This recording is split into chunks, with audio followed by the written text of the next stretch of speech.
Cuando convirtieron mi dignidad en su chiste favorito y deslizaron aquel ridículo delantal sobre la mesa, entendieron mi silencio demasiado tarde, me levanté, desaparecí de sus vidas y 2 semanas después mi esposa rogaba públicamente que alguien me encontrara para poder pedir perdón.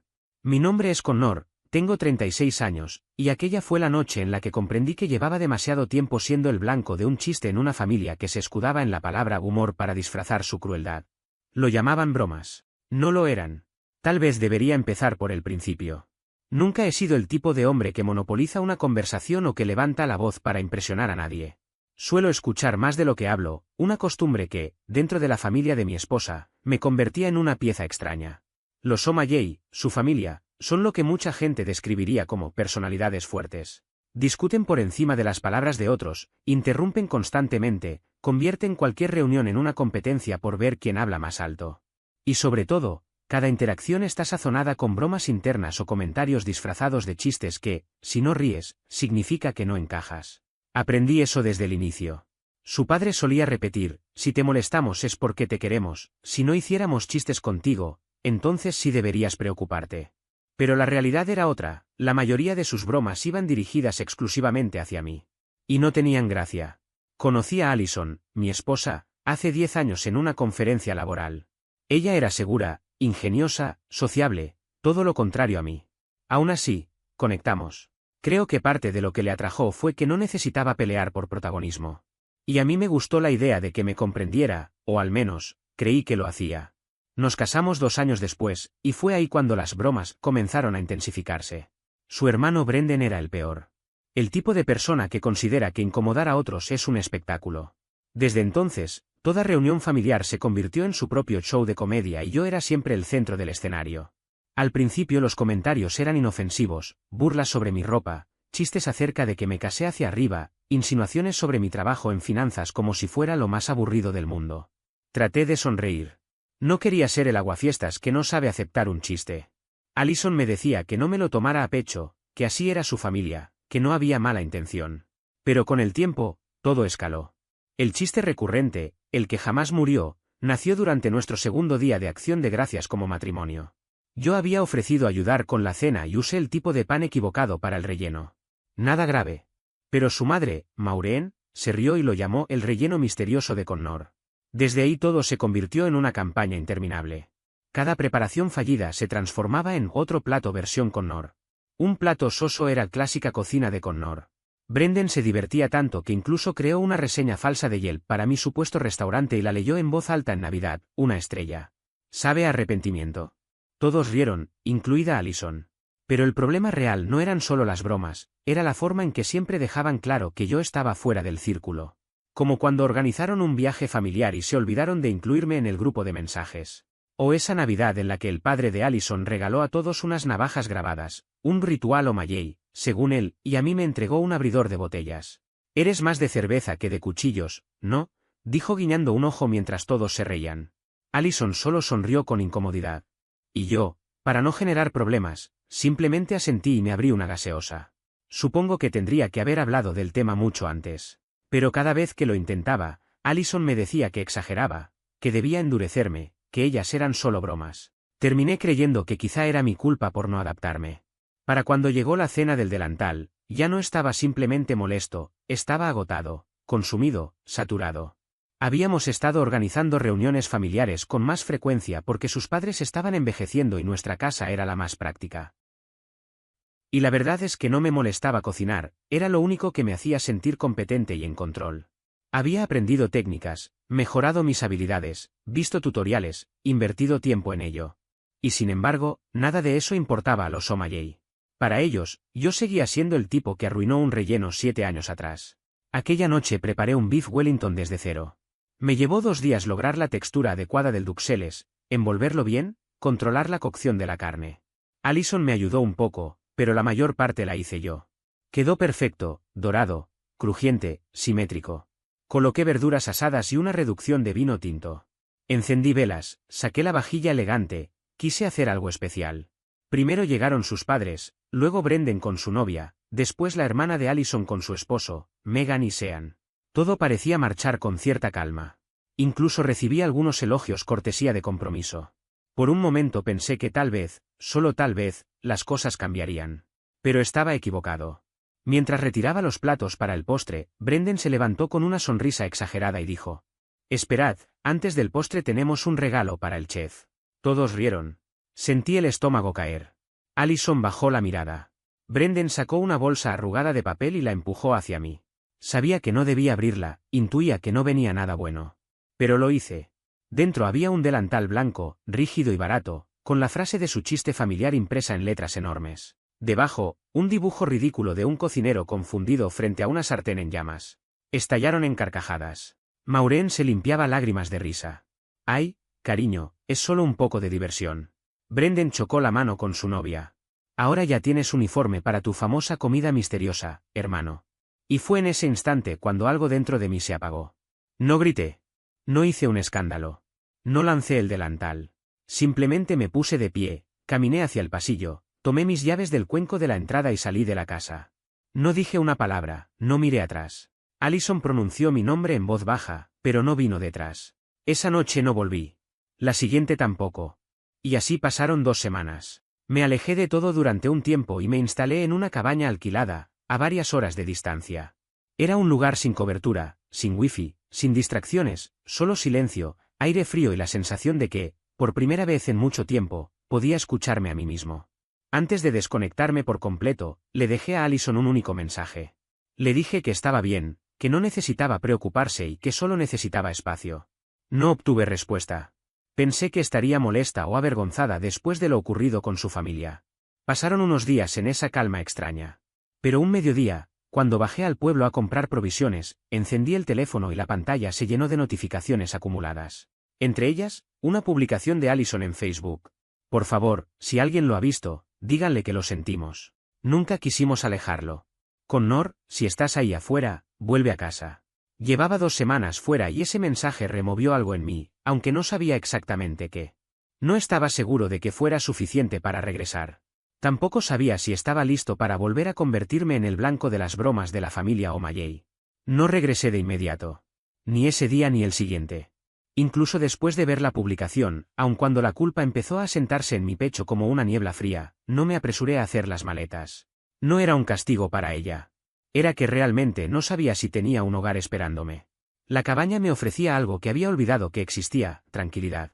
No había comentarios sarcásticos en la cena, ni risas que duraban un segundo más de lo normal cuando el chiste era sobre mí. No tenía que preguntarme si mi esposa iba a ponerse de mi lado o simplemente reír con ellos para evitar problemas. Allí, por primera vez en años, podía respirar sin sentirme observado. Mis días eran simples. Despertaba con el canto de los pájaros, preparaba el desayuno para uno, caminaba junto al lago, escribía en un cuaderno por las tardes y escuchaba el viento moviendo los árboles. El silencio no me asustaba, era honesto. Por primera vez, mi vida no parecía una actuación, y yo no me sentía un accesorio en una historia ajena. Pero tampoco era de piedra. Al día siguiente revisé el teléfono otra vez. La publicación de Allison había acumulado docenas de comentarios, amigos, conocidos, incluso algunos familiares. «Connor es un buen tipo, volverá», decía uno. «Brendan siempre lleva las bromas demasiado lejos», comentaba otro.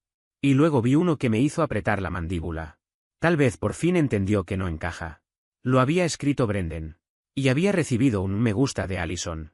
Tal vez fue accidental. Tal vez estaba deslizando el dedo y no lo vio. Quise creer eso, pero la frase estaba ahí, brillante, evidente, y su reacción también.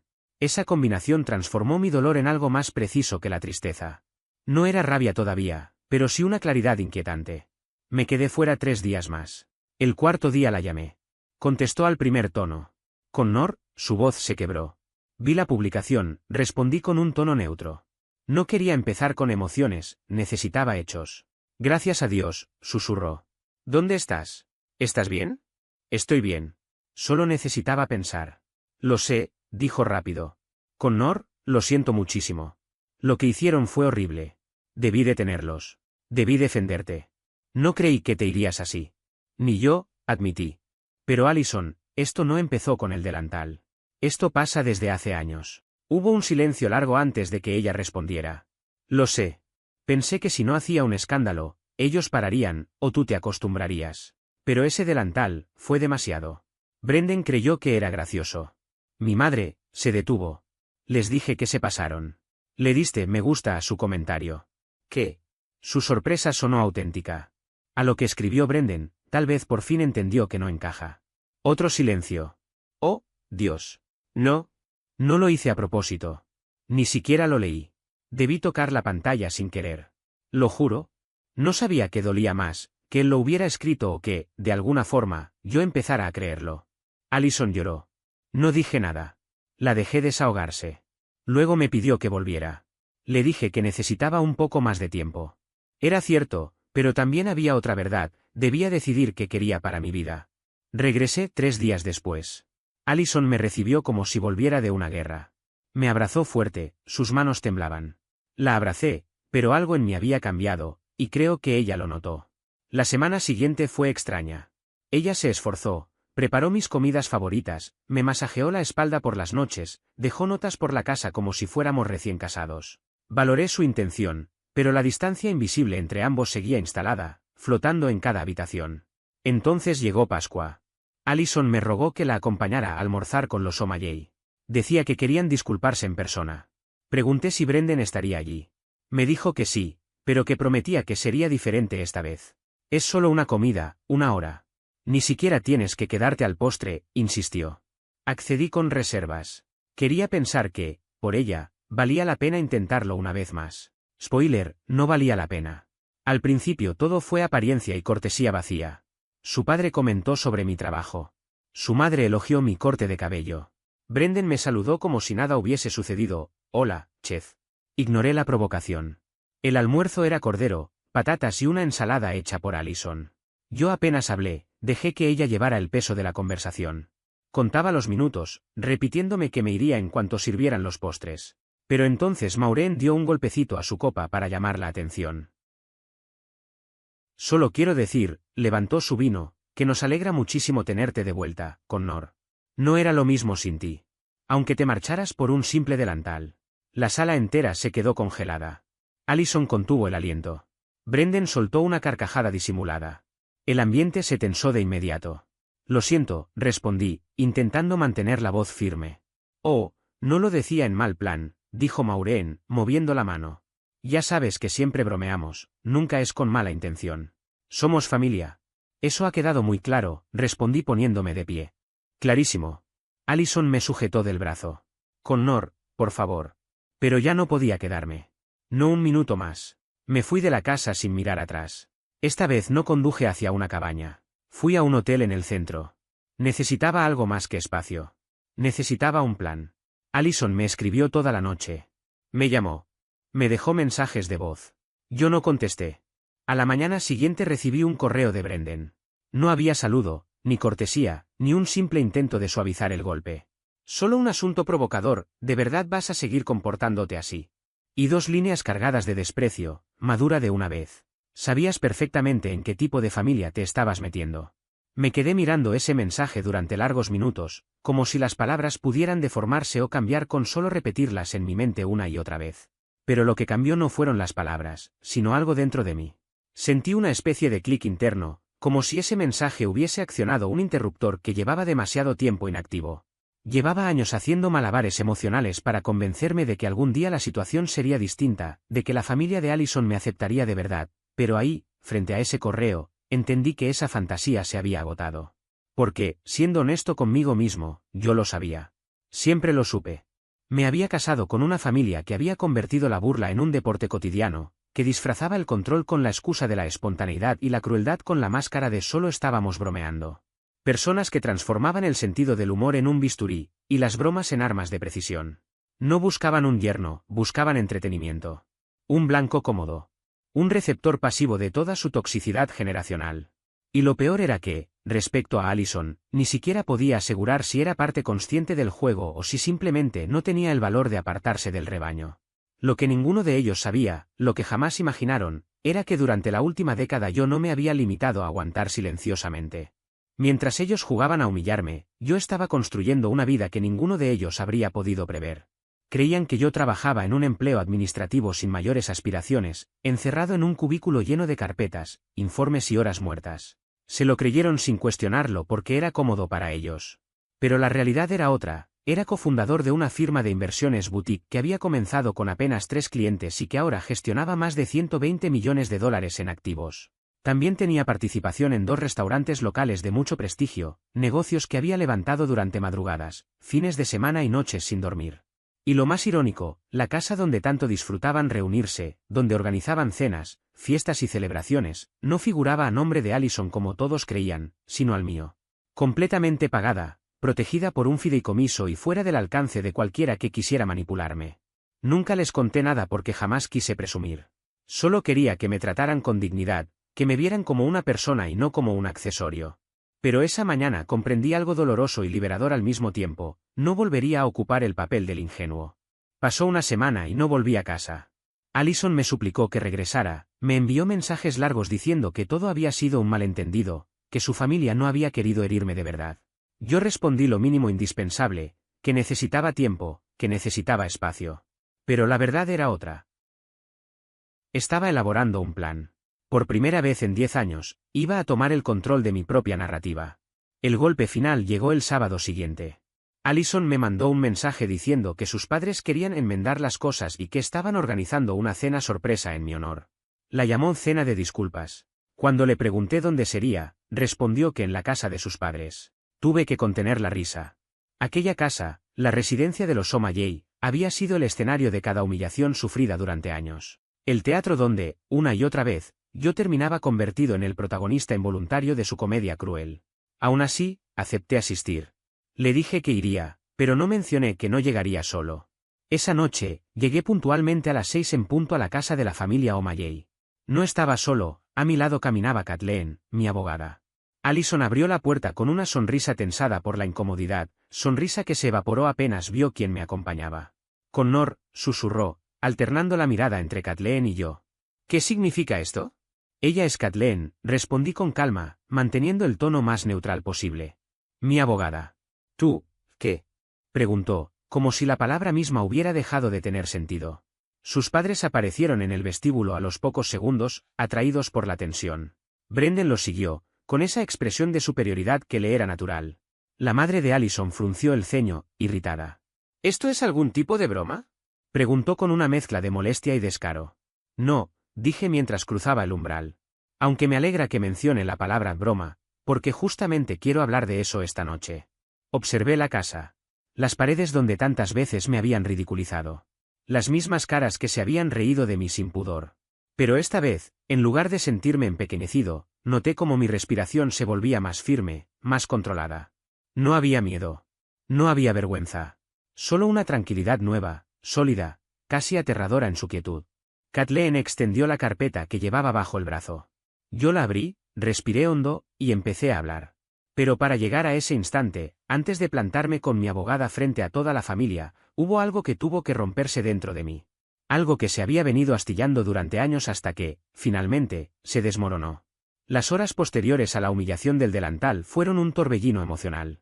Una parte de mí, una parte infantil, ingenua, desesperada por sentir pertenencia, seguía aferrándose a la idea de que algún día ellos me aceptarían. Que Allison defendería mi lugar a su lado. Que, aunque fuera tarde, alguno de ellos se daría cuenta de lo cruel que era ridiculizar a alguien en su propio hogar y luego justificarlo bajo la excusa de era solo una broma. Pero tras aquel almuerzo de Pascua, después del brindis venenoso de Maureen y del correo de Brendan, esa esperanza se desintegró. Lo que vino después no fue rabia. No al principio. Fue un duelo profundo. Un duelo por una vida que creía haber construido. Por la imagen idealizada de Allison. Por esos 10 años dedicados a un grupo de personas que nunca tuvo la menor intención de permitirme entrar de verdad. Esa noche no comí nada. Apenas dormí. Me quedé en una habitación de hotel del centro mirando el ventilador del techo dar vueltas una y otra vez, como si ese movimiento repetitivo pudiera organizar mis pensamientos dispersos.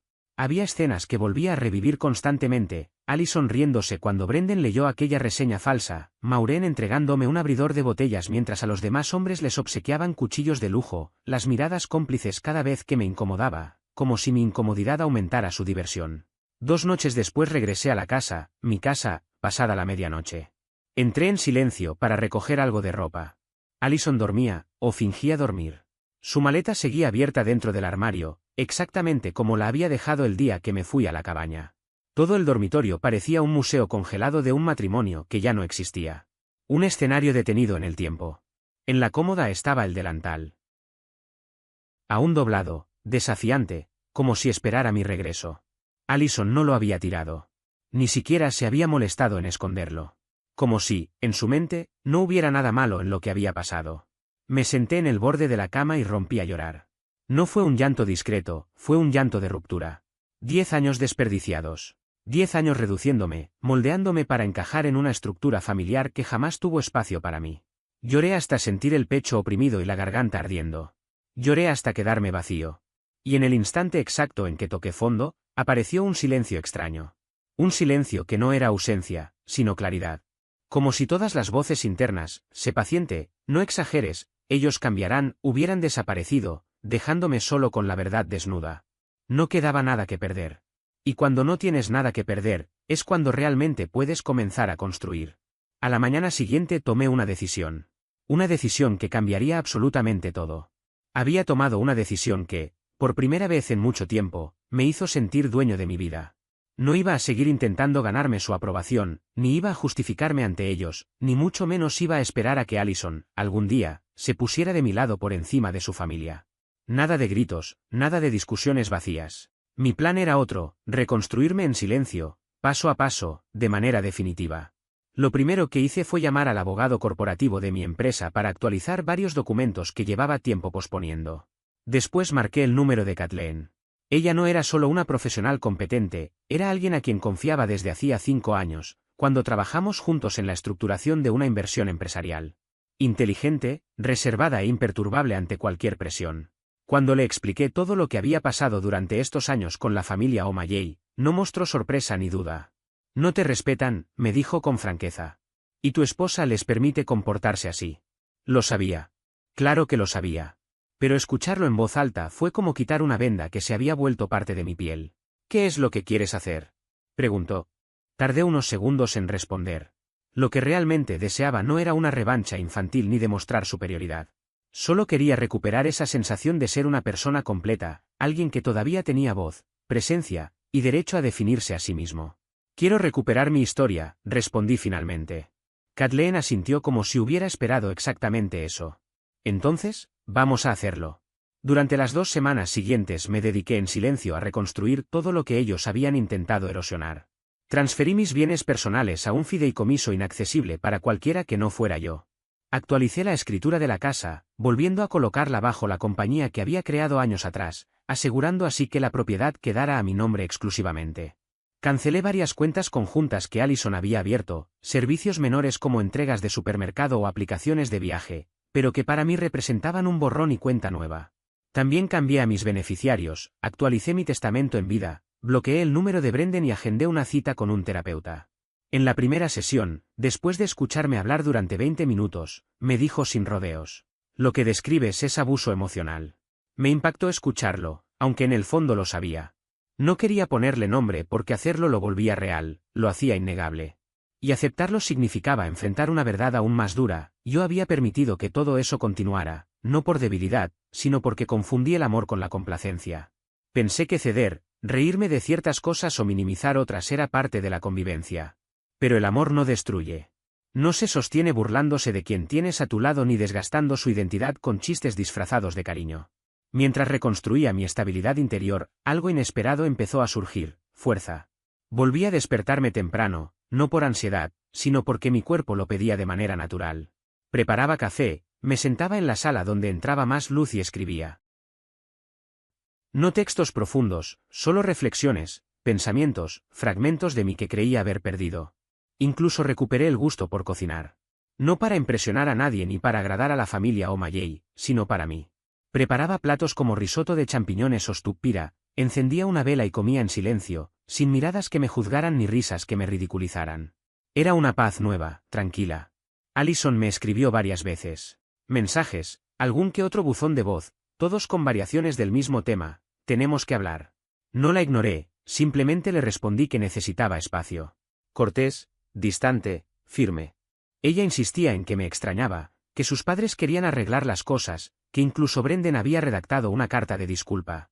Pero yo ya sabía lo que buscaban. No era reconciliación. Era volver a la dinámica de siempre, donde ellos tenían el control y yo debía aceptar las reglas. Así que cuando Allison propuso una cena de disculpas, acepté sin discutir. Le dije que estaría puntual, y que llevaría a alguien conmigo. No hizo preguntas. Tal vez imaginó que sería un amigo o un terapeuta. O quizá, en el fondo, temió exactamente quién sería. Y eso nos lleva de nuevo a aquel vestíbulo, a ese momento en el que entré acompañado por Kathleen, impecable, con un maletín delgado en la mano que pesaba más por lo simbólico que por los documentos que contenía. Una década de humillaciones llegando a su fin. Todos se quedaron mirando. Maureen, inmóvil con su collar de perlas. El padre de Allison boquiabierto. Brendan intentando aparentar despreocupación, aunque su mano apretaba demasiado la copa que sostenía.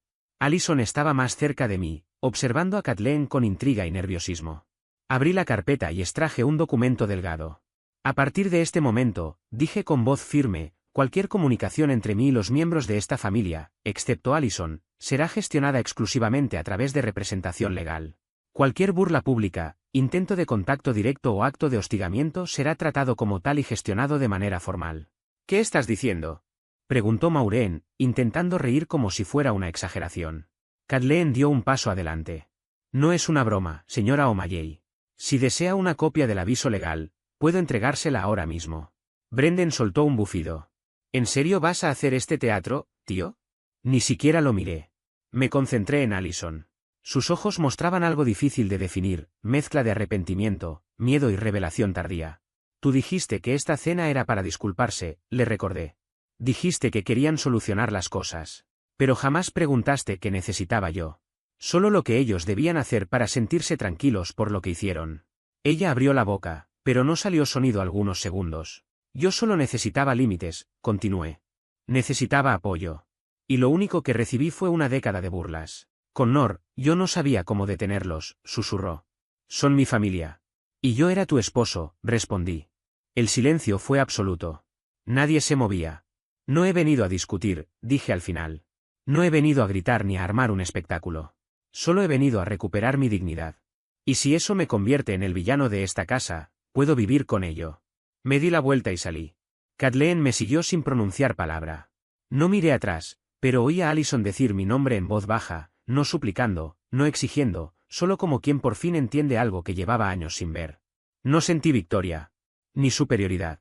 Solo una limpieza interior profunda, como si me hubiera quitado de encima un peso que llevaba demasiado tiempo cargando. Pero la historia no terminó ahí. La mañana siguiente comenzó como las demás desde que había iniciado este proceso. Desperté antes del amanecer, preparé café y me senté en la sala iluminada por la primera claridad del día. Tenía el cuaderno abierto, aunque no planeaba escribir. Solo quería disfrutar del silencio que, por primera vez en años, no me exigía nada. Hasta que algo interrumpió esa paz. Un correo de Allison. Asunto. Hablemos, por favor. Pasé varios minutos observando aquel correo como si las palabras pudieran reorganizarse solas y revelar un significado distinto. Me sorprendía lo mucho que un simple mensaje podía remover tantas cosas que yo creía archivadas. No hablaba con Allison desde la noche de aquella cena que, bajo su fachada amable, escondía un intento fallido y torpe de disculpa. Y aunque esa reunión había sido dolorosa, al mismo tiempo me había servido para poner punto final a un ciclo que llevaba demasiado tiempo arrastrando. Cuando me marché esa noche, supe que no quería seguir insistiendo en un espacio donde nunca había tenido un lugar real. Sin embargo, ahí estaba yo, con el mensaje abierto delante, sintiendo como una parte de mí vacilaba. No porque todavía deseara reconciliaciones imposibles, sino por la forma en que Allison me había mirado aquel día. No fue una mirada romántica ni un gesto de nostalgia, fue más bien como si por un instante ella hubiese tomado conciencia de algo que siempre había estado frente a sus ojos y que nunca se molestó en ver. Esa sensación, tenue pero persistente, fue lo que me impidió borrar el correo de inmediato. El contenido era breve, casi impulsivo. Sé que te perdí. Seguramente lo merezco. Pero necesito contarte algo que ignoras. ¿Podemos vernos? Solo una vez. Voy hacia donde estés. Sin trucos. Solo yo. Hubo un momento en el que pensé que quizá era mejor ignorarlo. Pero no lo hice. Terminé mi desayuno, respondí correos del trabajo, limpié un poco la casa e incluso salí a caminar para despejarme, aunque cada paso que daba me devolvía al mismo punto, algo que no sabes. Esa frase no era típica de Allison. Nunca jugaba a la ambigüedad. Si quería confrontar algo, lo hacía sin rodeos. Si deseaba reparar algún daño, elaboraba planes con precisión casi quirúrgica. Pero esta vez había un tono distinto, uno que sugería que lo que quería decirme no era una petición, ni una excusa, ni una promesa. Era algo más serio. Algo que, pese a mí mismo, terminó por inclinar la balanza. Acepté verla. Nos reunimos la noche siguiente en un café discreto, ubicado en una pequeña calle cercana al jardín botánico. Es un sitio al que solo acuden quienes buscan silencio, anonimato o un refugio rápido. Elegí una mesa en la esquina, lejos de las ventanas, donde pudiera observarla sin sentirme observado al mismo tiempo. Llegó unos minutos tarde, vistiendo un abrigo celeste que yo le había regalado hace 3 años. Alguna vez fue su favorito, llevaba meses sin ponérselo. Me llamó la atención que lo recuperara justo esa noche, como si intentara aferrarse a algo que ya no existía. Tomó asiento frente a mí, rígida, seria, sin extender la mano ni intentar un gesto mínimo de cercanía. Había cambiado. No era la misma mujer que, durante tantos años, había tratado de justificar lo injustificable dentro de su familia. No he venido a pedirte que vuelvas, dijo al fin, con un tono apagado. Sé que esa posibilidad ya no está sobre la mesa. Me limité a sentir mientras sostenía la taza entre las manos para no dejar ver el leve temblor que me provocaba la situación. Ella bajó la mirada y comenzó a mover con nerviosismo la manga del abrigo. Y entonces lo soltó, como si le costara pronunciar cada palabra. No sabía que te estaban grabando. Mi cuerpo se tensó sin querer.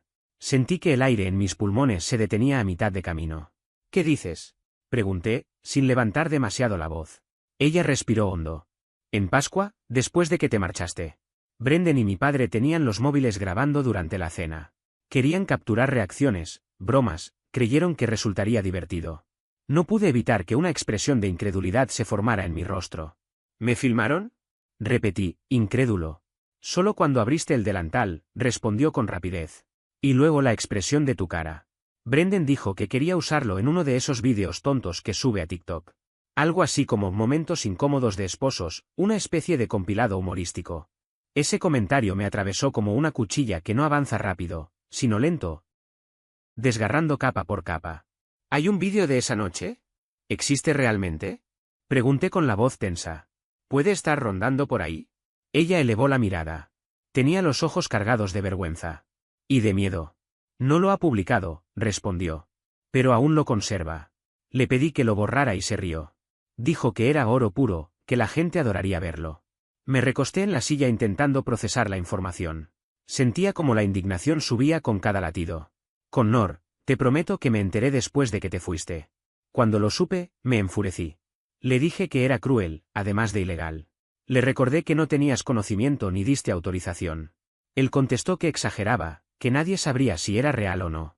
Pero conozco a mi hermano, si un vídeo obtiene visitas, ya tiene su excusa perfecta. Cerré los ojos unos segundos para contener la rabia. ¿Y tus padres?, pregunté finalmente. Ella tardó en responder. No les importó. Lo consideraron una broma. Mi madre incluso comentó que tú también te habías ido como si todo fuera un drama. Que lo tuyo era exageración. Ese fue el golpe final. No el vídeo, no la burla, no los comentarios. Fue la confirmación de que, para ellos, yo nunca había sido una persona con límites, dignidad o valor. Solo un personaje más en sus chistes internos. La miré fijamente. Gracias por contármelo, dije sin suavizar mi tono.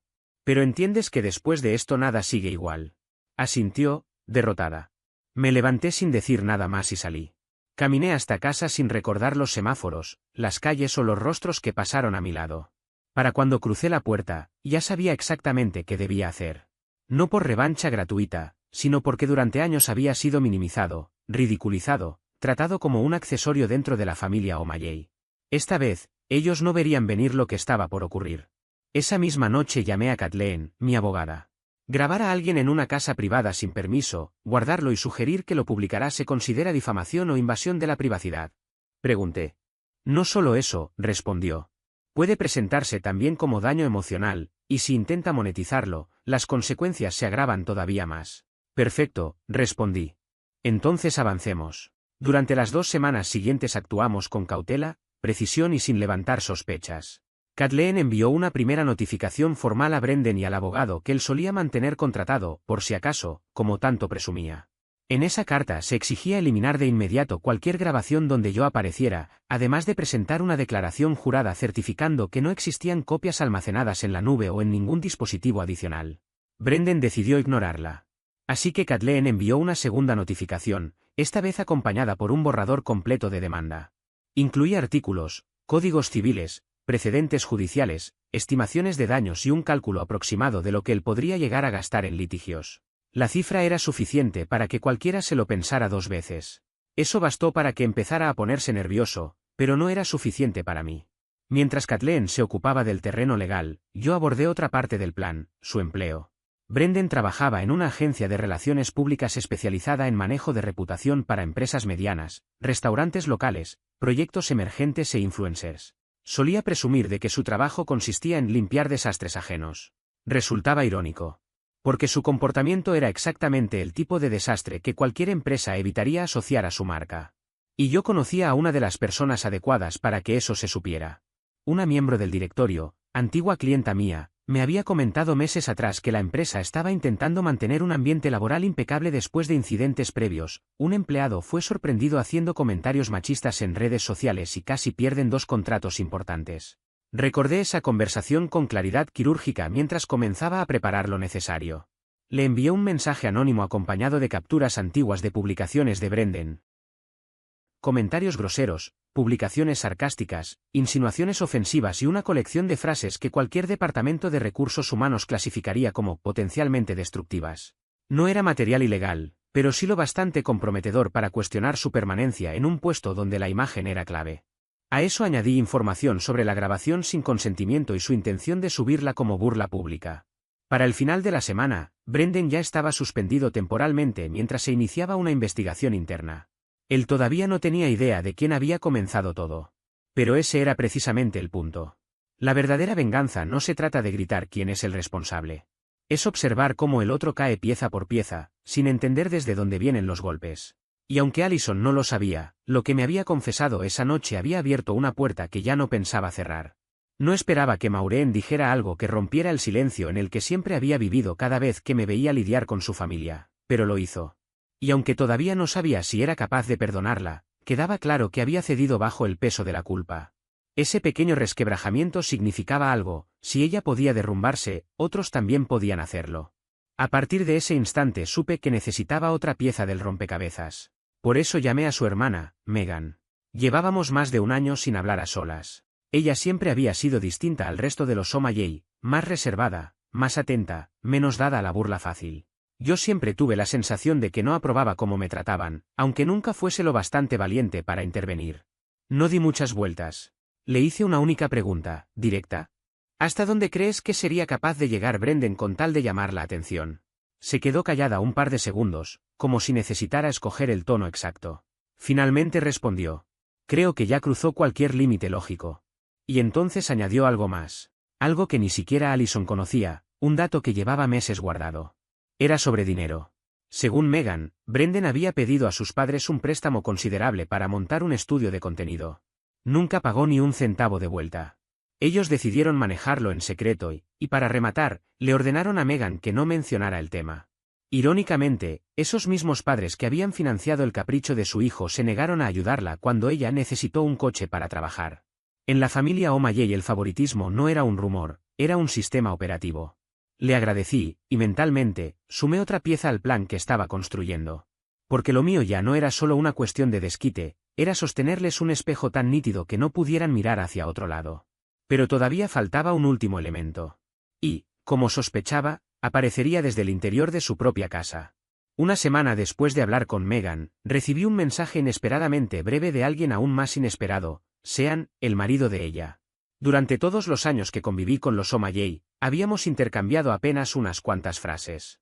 Era el típico hombre que se mantenía al margen del ruido, educado, reservado, siempre orbitando en los bordes del caos que su familia política generaba. Tenía esa forma tranquila de observarlo todo sin parecer presente, y aún así era mucho más perceptivo de lo que dejaba ver.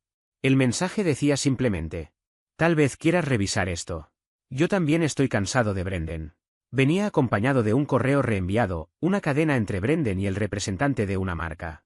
Descubrí que Brendan había tomado el vídeo donde Allison me entregaba el delantal, ese que hizo estallar la burla general, y lo había enviado a un patrocinador como parte de una propuesta de campaña. En su correo describía la situación como un prank real contra su cuñado estirado, ideal para un contenido humorístico. Su idea consistía en ponerle una pista de risas artificiales, difuminar un poco mi rostro y publicarlo como un falso documental para aumentar la interacción. El correo cerraba con una frase que realmente lo delataba. No necesitamos su permiso. Es familia. Tarde o temprano se reirá. Ese fue su error más grande. Porque lo que Brendan ignoraba, y lo que confirmé tras una conversación discreta con Kathleen, mi abogada, era que su jugada no solo era inmoral. Era legalmente perseguible. No se trataba ya de una burla familiar, era uso comercial de mi imagen sin consentimiento, una violación directa a mis derechos de publicidad. Y en nuestro estado, ese tipo de violaciones no se tomaban a la ligera. Ahí entendí que ya tenía todo lo necesario. Había llegado la hora de actuar. Lo siguiente debía hacerse con precisión quirúrgica, sin gritos, sin escenas, sin esos dramas melodramáticos que tanto disfrutaba la familia O'Malley. Solo pasos medidos. El primer movimiento fue con Allison. La cité en un sitio neutral, una pequeña sala de reuniones que Kathleen reservó. Allison llegó tensa, a la defensiva, con esa rigidez corporal que adopta alguien que sabe que algo muy importante está a punto de ocurrir. Extendí sobre la mesa todos los documentos, los correos, el vídeo, la propuesta de colaboración, las violaciones de consentimiento, y finalmente el borrador de la demanda. Todo preparado. Todo legal. Todo listo para ser presentado, no solo contra Brendan, sino contra cualquiera que hubiese participado en distribuir o promover el vídeo. Mientras pasaba las páginas, su rostro perdió todo color. No dijo nada. No intentó justificar nada. Solo miraba. Le hablé con calma. Te casaste con un espectáculo, Allison. Y durante mucho tiempo yo fui el payaso. Pero esta función terminó. Su voz salió apenas como un susurro. ¿De verdad vas a demandar a mi hermano? Negué suavemente. No si recapacita. Si retira el material, si firma la declaración jurada, si ofrece una disculpa formal. No solo a mí, pública. Si quiere público, se lo daré. Pero de otra forma. No protestó. No defendió a Brendan. Solo asintió, derrotada. Está bien, murmuró. Lo entiendo. Antes de irme, añadí. Y una cosa más, vamos a vender la casa. Me miró con los ojos muy abiertos. Jamás estuvimos los dos en el título, continué. Lo dejé pasar durante demasiado tiempo. Yo cubriré tus gastos de mudanza si lo necesitas, pero no seguiré alojando a tu familia en un espacio que también me pertenece mientras me faltan al respeto. Fue entonces cuando rompió a llorar. Y no porque yo hubiese sido cruel. Lloró porque entendió, por fin, que se había acabado. Que yo ya no iba a aceptar ni su silencio ni su costumbre de minimizarlo todo para mantener la fachada familiar. Le dejé una copia del documento y me marché. Aquello fue un lunes. Para el viernes, los efectos ya eran visibles. El primero en caer fue el trabajo de Brendan, su agencia de relaciones públicas rescindió discretamente su contrato. Conflicto cultural, lo llamaron. Pero todos sabíamos la verdad. Megan me contó después que el Departamento de Recursos Humanos había revisado su historial en redes y la cadena de correos. Y a partir de ahí, la caída era solo cuestión de tiempo. El día en que descubrieron que Brendan había intentado convertir la humillación familiar en una forma de ganar dinero, simplemente lo apartaron sin miramientos. No pasó mucho tiempo hasta que recibí el correo del patrocinador. Yo ya había enviado, desde el despacho de Kathleen, una comunicación formal, escrita con total serenidad, informándoles de que el uso de mi imagen sin autorización derivaría en acciones legales inmediatas. 24 horas después obtuve una respuesta. La campaña quedaba cancelada y anunciaban que revisarían toda su línea de colaboraciones con influencers. Una semana más tarde, Brendan publicó una historia en Instagram dejando entrever que había sido traicionado por la avaricia corporativa. Nadie entendía a qué se refería, excepto yo. El vídeo original desapareció. Allison me lo confirmó. Megan también. Y Kathleen, por supuesto. Pero yo sabía que aquello no era el final. Porque la verdadera revancha no consiste únicamente en derrumbar a quien te ha hecho daño. También implica obligarlo a observarse sin filtros, enfrentarlo con lo que es. Ese momento llegó 7 días después, en la fiesta de aniversario de los padres de Allison. Sí, asistí sin invitación. Me presenté con un traje impecable, tranquilo, casi ceremonioso, justo cuando comenzaban los discursos. El evento se celebraba en uno de esos salones alquilados, con suelo de imitación mármol y copas de champán que parecían más baratas de lo que intentaban aparentar. Al entrar, todas las miradas se dirigieron hacia mí. Brendan se puso pálido, como si viera un espectro. El padre de Allison frunció el ceño, su madre arqueó las cejas, sorprendida, como si hubiera irrumpido en medio de una boda. Allison estaba al fondo, inmóvil, intentando averiguar si realmente era yo o un mal sueño. Me acerqué al DJ y le pedí el micrófono con cortesía. Solo un brindis breve, comenté. No ocuparé más de un minuto. El silencio fue absoluto. Quería expresar mi agradecimiento, comencé. A la familia O'Malley, por la hospitalidad de todos estos años, por los encuentros, las cenas, los detalles. Alguien se rió por lo bajo, incómodo. Pero, sobre todo, continué, gracias por haberme ayudado a encontrar mi propia columna vertebral. Antes creía que formar parte de una familia significaba dejar pasar ciertas cosas, sonreír cuando uno quiere llorar, fingir que el desprecio es cariño. Sin embargo, ustedes me enseñaron algo más valioso. Me giré hacia Brendan. Tú me enseñaste que hay personas que confunden la crueldad con el humor, y que el silencio solo alimenta a quienes disfrutan de ese juego. Su mandíbula se tensó. Luego miré al resto. Durante mucho tiempo pensé que lo peor era ser el blanco de una burla. Pero no lo es. Lo verdaderamente devastador es estar rodeado de quienes ríen, aplauden y justifican esa burla, llamándola afecto. El ambiente se volvió aún más denso. Nadie se movía. No había risas. Solo miradas fijas. Levanté mi copa. Así que, familia O'Malley, disfruten de su propio eco. Yo dejo de formar parte de él. Y me marché. No esperé aplausos. No los necesitaba.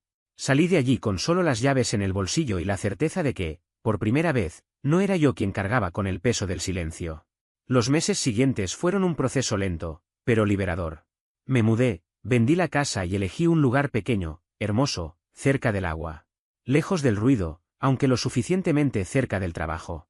Recuperé mis mañanas, llenándolas de calma, y mis noches, devolviéndoles la paz.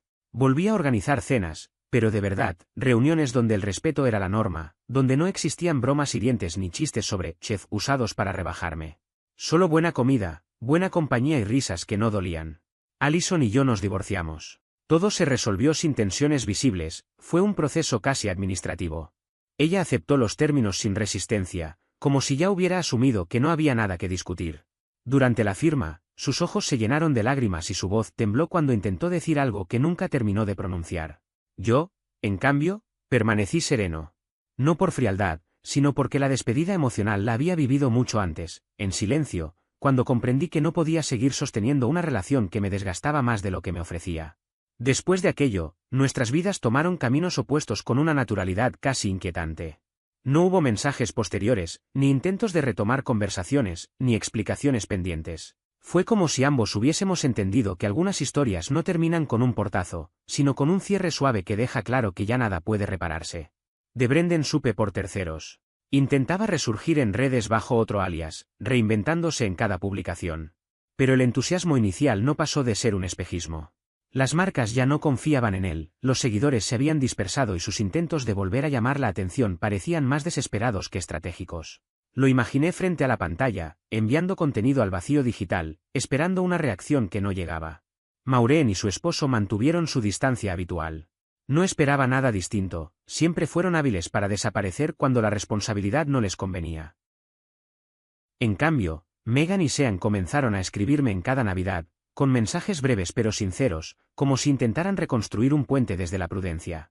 Y yo, mientras tanto, aprendí a vivir sin esa presión constante que se había convertido en rutina. Recuperé mis espacios, mis horarios y mis decisiones sin supervisión emocional ajena. Descubrí que el silencio, cuando no es impuesto, puede ser un refugio. Rediseñé mi vida desde la calma, pequeñas caminatas al amanecer, cenas sin tensión, conversaciones que no buscaban doble intención. Con el tiempo entendí que la mayor victoria no fue aquel discurso en el salón ni el revuelo que siguió. Fue darme la oportunidad de existir sin el peso de justificarme ante nadie. Construí una vida donde cada día tiene un espacio propio, una vida que no debo defender, negociar ni explicar. Y quizá esa sea la verdadera revancha, no demostrar nada, no imponer nada, no humillar a nadie. Solo avanzar con una tranquilidad tan firme que se vuelve intocable. Porque después de años cargando con un papel que nunca elegí, por fin camino a mi propio ritmo, sin que nadie decida dónde empieza o termina mi historia.